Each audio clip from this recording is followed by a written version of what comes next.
Hola, ¿cómo están? Bueno, en esta oportunidad vamos a dar el recorrido del quinto y del séptimo par craneal.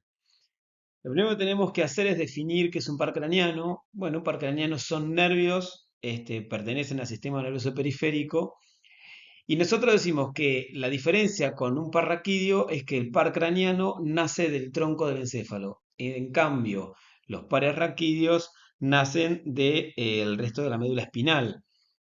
Por ejemplo, los nervios que forman parte de los plexos braquiales, el plexo lumosal, como ustedes ya sabrán, forman parte de un par raquídeo, no de un par craneano. Estos pares craneanos tienen origen real y origen aparente, y generalmente tienen un trayecto, un recorrido que puede estar saliendo por alguno de los orificios que nosotros conocimos en la base de cráneo o que están en el cráneo. Tienen funciones mixtas, como todos los nervios, algunos son específicamente sensitivos, otros son motores, pero la mayoría son mixtos, con motores con funciones motoras, sensitivas, neurovegetativas o sensoriales. Como le decía, la información que puede llevar un par craneano es múltiple. No es objetivo de esta clase dar toda la parte neurológica, digamos, lo que es neuroanatomía acerca de las funciones, sino que vamos a hablar específicamente del recorrido que tiene en el cráneo y cuando sale del cráneo. Pero les dije, tiene un origen real y un origen aparente. Y el origen real es el núcleo neurológico, digamos, neuroanatómico que van a encontrar en el tronco del encéfalo. Y el origen aparente es donde en qué sector del tronco del encéfalo están saliendo. Los que hoy vamos a ver es el quinto par craneal que nace en la cara lateral de la protuberancia y el séptimo par craneal que está saliendo pegado al octavo en el surco bulbo protuberancial, estos protuberancias, esto es bulbo, por arriba de la oliva vulvar. Este es el séptimo par. Ya les explico, no es lo que nos compete ahora, ahora solamente vamos a dar parte del recorrido, nada más.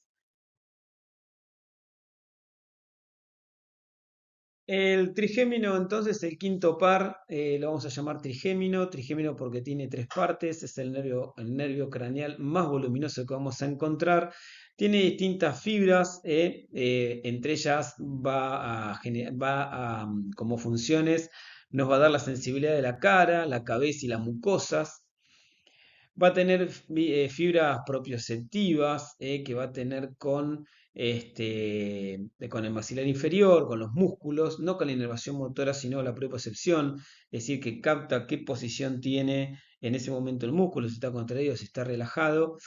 Y fibras motoras eferentes, especiales, que es lo que va a inervar la vía motora de los músculos masticadores. Los músculos masticadores con los que va a tratar van a ser el macetero, el temporal y los pterigoideos, interno y externo.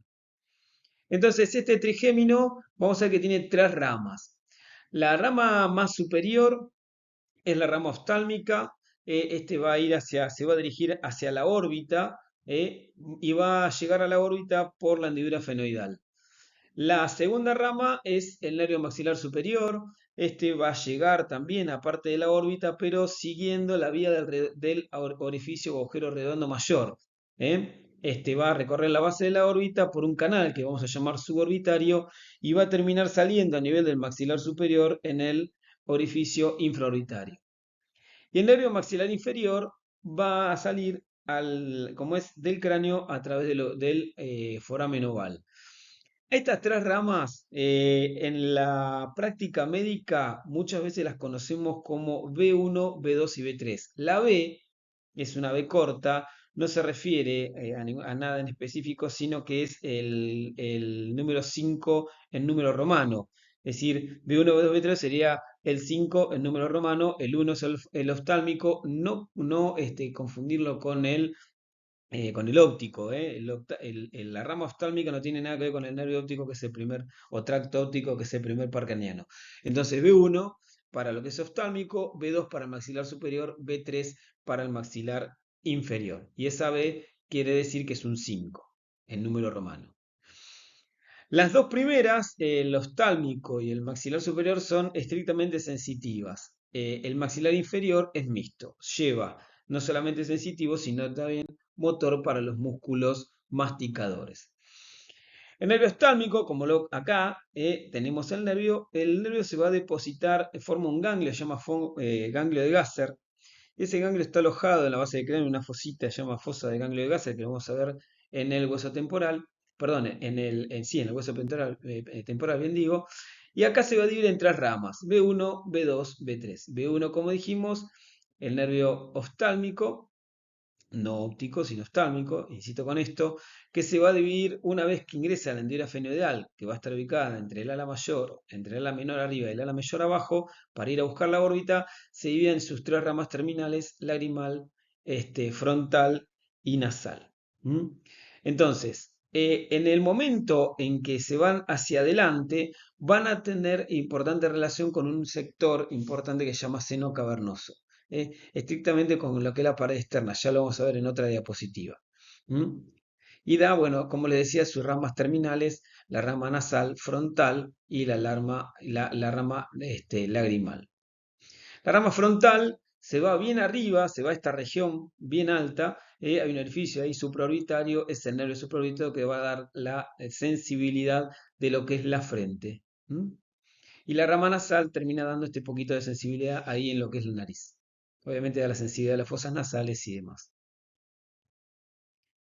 El nervio maxilar superior sale del ganglio de Gasser, la rama media, o B2, va a ir al agujero redondo mayor, va a salir entonces de la fosa temporal por este mismo orificio y se va a meter en la órbita, en el canal suborbitario, para estar saliendo a nivel del maxilar superior en el orificio infraorbitario. Este nervio, como verán, es una rama sensitiva, da la sensibilidad de toda esta región, como podemos ver acá en celeste. ¿Mm? No tiene mucha mayor implicancia. También, lógicamente, cuando pasa por este sector, está en relación al seno cavernoso, que ya lo vamos a ver. El nervio maxilar inferior, en cambio, sale bien hacia abajo por el foramen oval, y una vez que ingresa a esta región, que va a ser toda la región de la fosa pterigomaxilar y demás, va a dividirse en distintas ramas. Entonces, ya les dije, ramas motoras, ramas sensitivas, da la sensibilidad de toda esta región, la región baja del maxilar, da por medio de la unión que tiene con otro nervio, termina dando en la parte anterior de la lengua, tiene que ver con el gusto, y nos va a dar la inervación motora de todos los músculos masticadores. Entonces, dentro de las ramas que da el maxilar inferior, vamos a encontrar el nervio mandibular, que es un nervio sensitivo, que va a pasar por el agujero oval justamente. Lo hace con la arteria meningia menor. Recuerden que la meningia media pasa inmediatamente por detrás del foramen oval. Tenemos un pequeño orificio atrás, que era el agujero redondo menor o agujero espinoso, por eso de la arteria meningia media. Y da troncos terminales, las ramas anteriores, temporobucal, el nervio temporal profundo medio, el nervio temporal profundo posterior. El tronco terminal nos va a dar cuatro ramas, un tronco común que va a la parte muscular, el nervio aurículo-temporal que llega a la parótida, va a llegar justamente a la parótida porque se va a unir al glosofaringio, y de esa manera va a, va a estimular la secreción de saliva de la glándula parótida. El nervio dentario inferior, que va a ser un nervio sensitivo, que lo vemos acá, este nervio sensitivo va a dar la sensibilidad de lo que es la parte inferior de los dientes. Y el nervio lingual, ese nervio lingual tiene una anastomosis con la cuerda del tímpano, la cuerda del tímpano es un nervio que sale del séptimo par, es decir, del facial, y va a estar con la relación del gusto de los dos tercios anteriores de la lengua. ¿Está bien?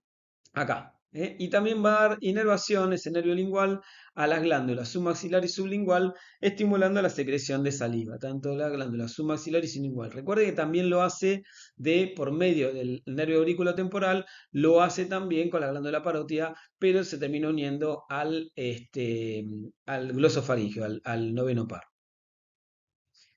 Y el núcleo motor recibe la inervación nuclear bilateral. Esto significa que va de los dos lados.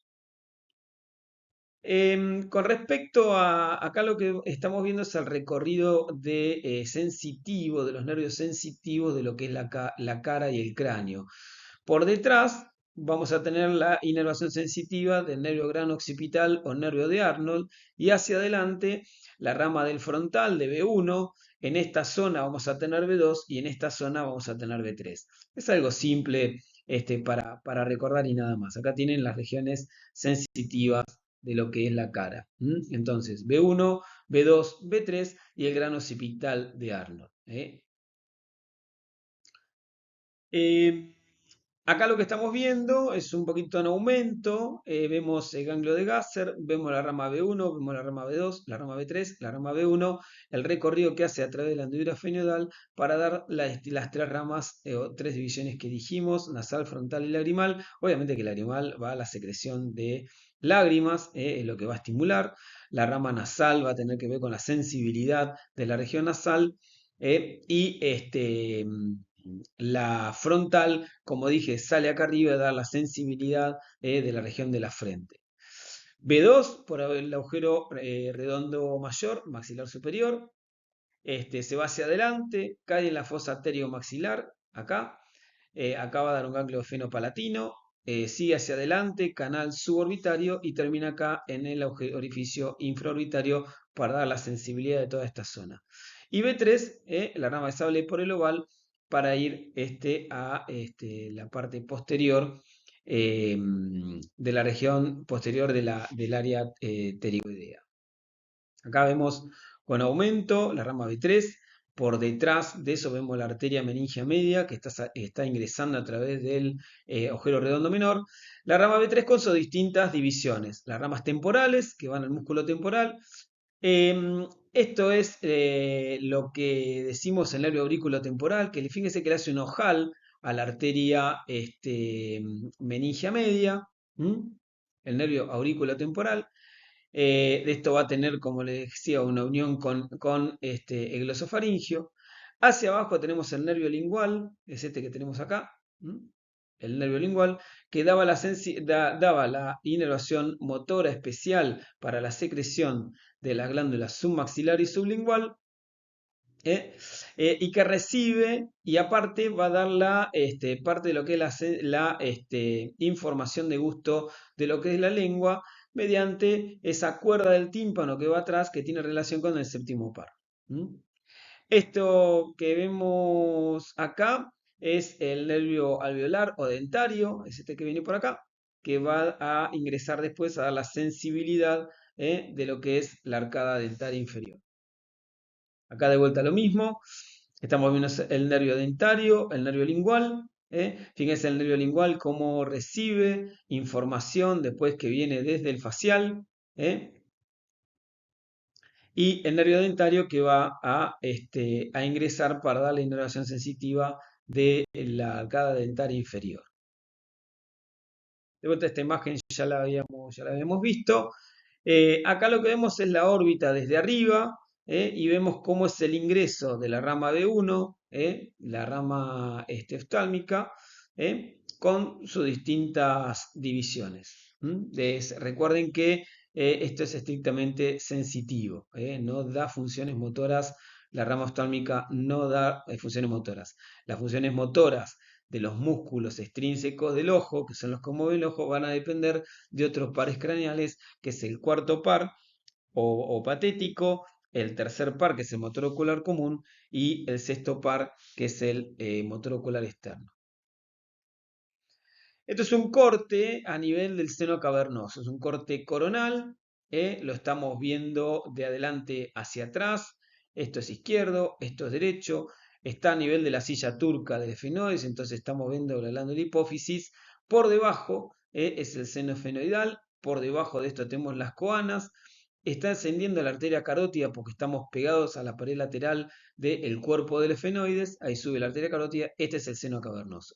Y lo que vamos a ver es la disposición de los nervios en el seno cavernoso. Lo más alto que vamos a ver es el motor ocular común, por debajo cuarto, entonces tercero, cuarto.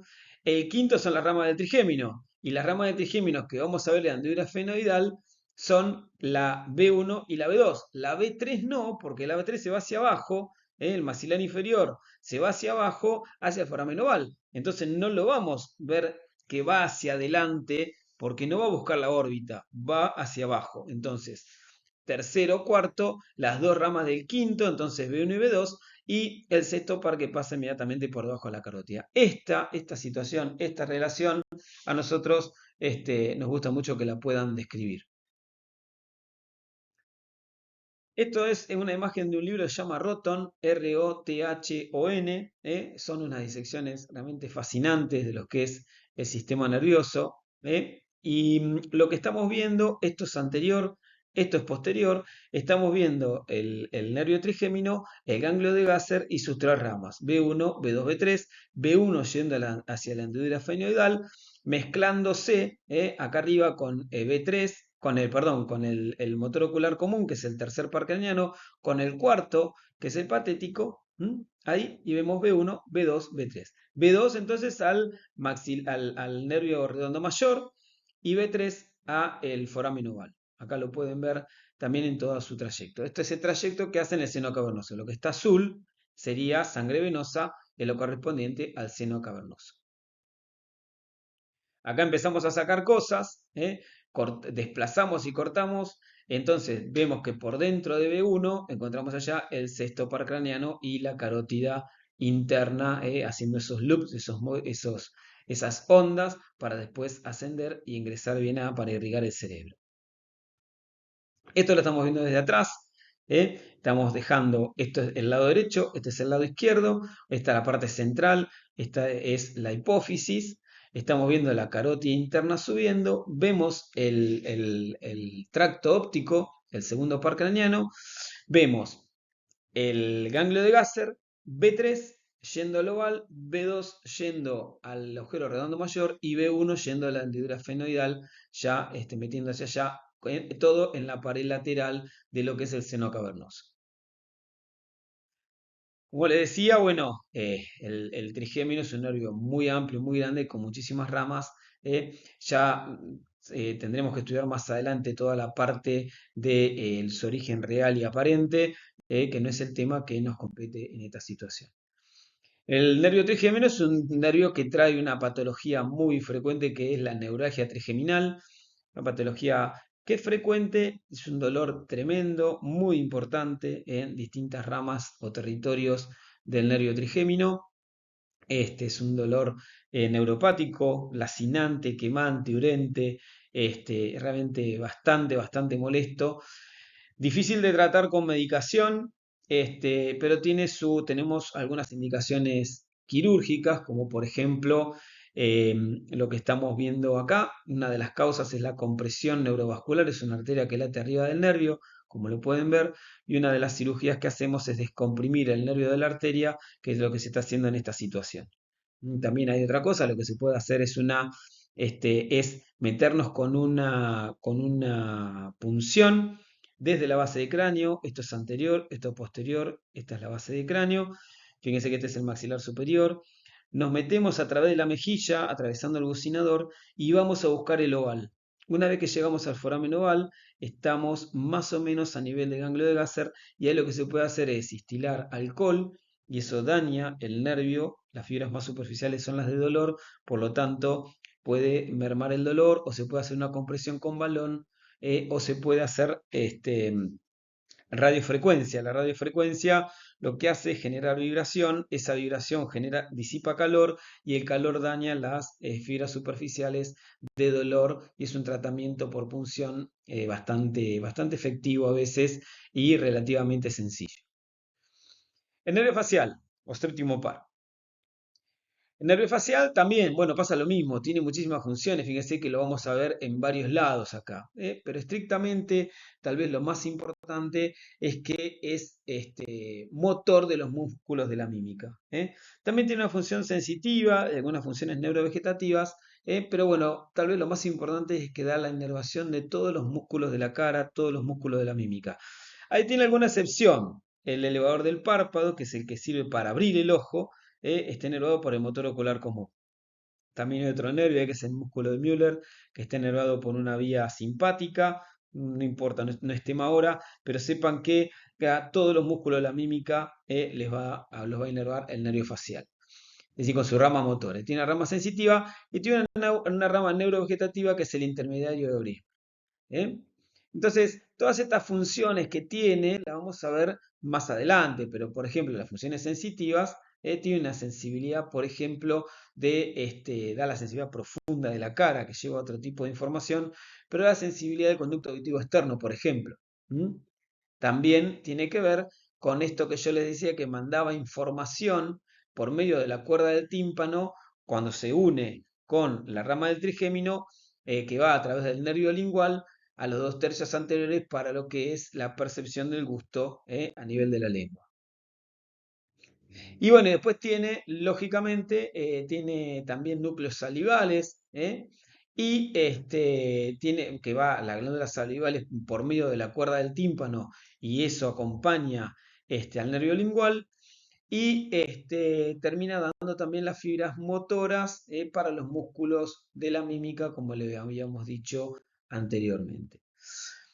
El nervio, una vez que sale de su origen aparente, es decir, del tronco del encéfalo, se dirige hacia afuera y va a meterse en el conducto auditivo interno. En el conducto auditivo interno, esto es anterior, esto es posterior, hay una disposición de cómo ingresan los nervios en ese lugar, porque no va solo, sino que va acompañado. Esto es anterior, superior, inferior, estamos viendo el conducto auditivo interno desde adentro y vamos a ver que el nervio facial está más adelante y arriba.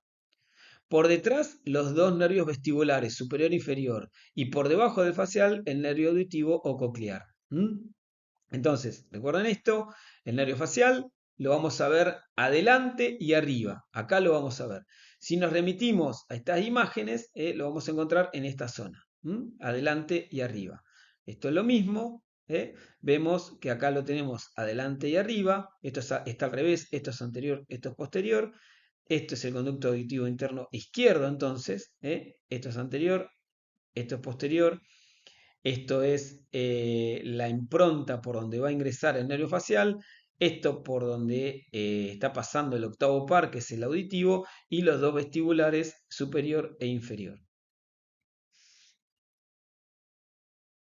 Una vez que ingresa este nervio facial, una vez que ingresó a través del conducto auditivo interno, va a tener un trayecto adentro de un acueducto. Este acueducto se llama acueducto del falopio y tiene 3 porciones. Una primera porción que es horizontal de adentro hacia afuera, una segunda porción que es horizontal también y que va de adelante hacia atrás, y una tercera porción que es vertical, que es descendente, para terminar en el agujero estilomastoideo. ¿Está bien? En estas 3 porciones va a estar dando ramas. Y esas ramas que da, las vamos a ver, por ejemplo, vamos a tener el ganglio geniculado a ese nivel, empieza a dar algunas ramitas que son las ramas petrosas para el nervio fino-palatino, que va a ir a la glándula lagrimal. Vamos a ver en la segunda porción que no da ninguna rama, y en la tercera porción vamos a ver el músculo del estribo. Es un músculo que va a ir a un huesecillo que es el de la masa osicular del oído, que recuerden que es el martillo, yunque y estribo. Bueno, este músculo del estribo tiene una inervación por el nervio facial, que lo que genera un poco es la protección ante los movimientos muy amplios de la membrana del tímpano. Es la función que cumple y frena un poquito el movimiento de la membrana del tímpano para que no se dañe el oído ante los sonidos muy graves o con mucho movimiento de la membrana. También ahí vamos a encontrar lo que es la cuerda del tímpano, que va a tener con el gusto, y todo lo que tenga que ver con lo parasimpático de la glándula submaxilar y sublingual, como le dije que se unía al nervio lingual, que era rama del trigémino. Acá lo que estamos viendo es el acueducto. Esto es interno, esto es externo, estamos viendo el tímpano, y lo que vemos acá es la primera porción con los nervios petrosos, la segunda porción donde no pasa nada y la tercera porción donde tenemos la cuerda del tímpano, y acá tenemos la salida en el conducto estilomastoideo. Esto es anterior, esto es posterior, este es el cóndilo de la articulación temporomandibular. ¿eh? Y esto lo que tenemos acá son los conductos semicirculares. Este es el conducto semicircular superior en el tegmen timpani, en lo que es el techo, digamos, del el hueso petroso. Entonces, una vez que sale por el agujero estilomastoideo,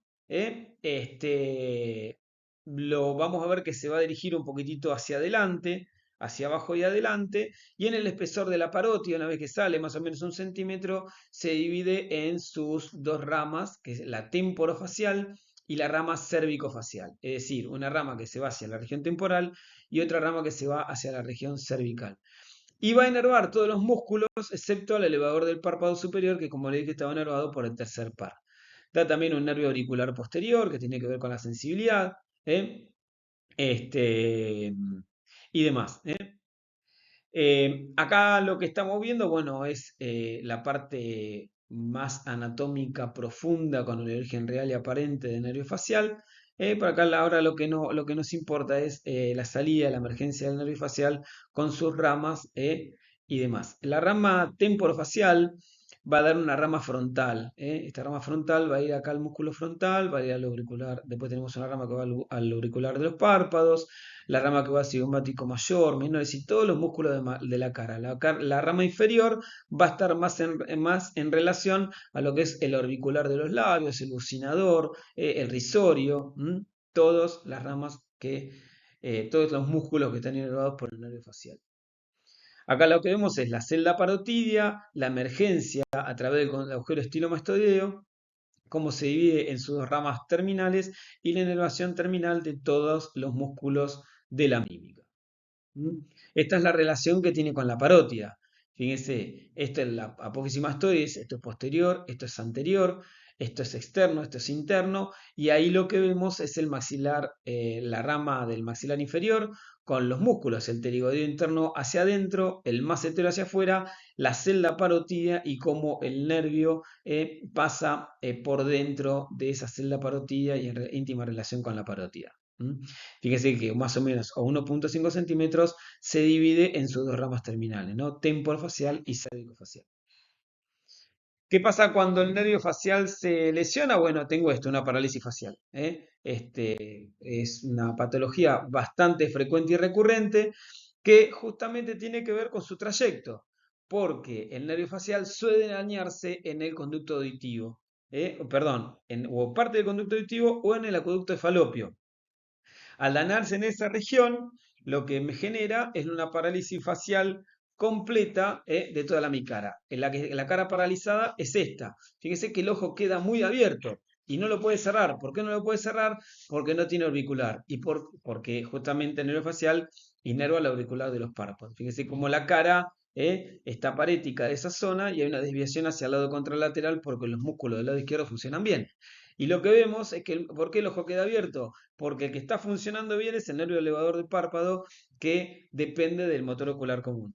Y esto es un problema porque al no poder cerrar el ojo, se seca el ojo de lágrimas y eso puede generar una úlcera de córnea. Así que hay que tener cuidado. Fíjese, cuando a este paciente le hacemos cerrar los ojos, el ojo queda abierto. Se llama parálisis de Bell, es el nombre que tiene el nombre propio que tiene la patología. Acá tienen otro ejemplo de parálisis facial. Fíjense cómo gesticulan y les queda el ojo abierto. En este caso, la parálisis está de este lado. Y acá la tienen del lado derecho. Bien, para terminar, bueno, esta otra imagen de Roton, donde tenemos el nervio facial y cómo discurre a través de la parótida y va a dar sus dos ramas terminales, la temporofacial y la cervicofacial y la inervación de todos los músculos de la mímica. Bueno, espero que se haya entendido el tema. Es un tema complejo, pero no es tan complicado. Se complejiza lógicamente cuando empezamos a ver el origen real, aparente y todas las funciones de estos pares craneales que, bueno, son varios y tienen cierta complejidad. Les mando un saludo.